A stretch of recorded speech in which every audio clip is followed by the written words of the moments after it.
Bir do'stum mындай deydi, үйлөнөйүн desem акча жок. Туугандарыма сурайын desem, аларда жок болсо кредитке акча алсам болбойт. Кредит алба, арам болот. Катын алып, карыз алып, катын алып, карыздан кутуласың, тигинин жанга калат. Же карыз деле албай эле кой, жөн эле үйлөнө бер. Ар ким төшөнчүн көтөрүп келет, чогуу саласың, жата бересиң, уттай бересиңер. Никени бесплатно кыйып беребиз иншалла.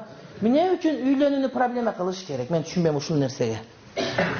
Үйлөнүү жеңил болуш керек, эртерээк болуш керек колдон келишинче. Канчалык үйлөнүү эрте болгон сайын ушунчалык бири-бириңе көнүп каласың, кийин ажыраш кыйын болуп калат. Бутка туруп алыш керек, инвалидсиңерби? Бутка туруп алайын дейт бирөөлөр, үйлөн десе, бутма туруп алайын дейт.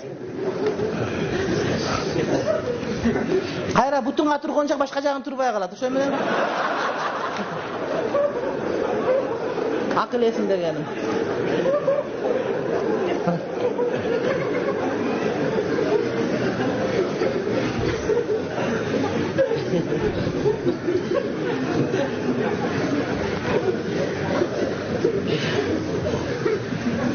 Ал күлкү бирок чындык нерсе. Анды сөз убагында болуш керек. Ошентип отур, анан барды токтоп калат. Саат эскиргенде эле барды эскирип, анан кыймылдык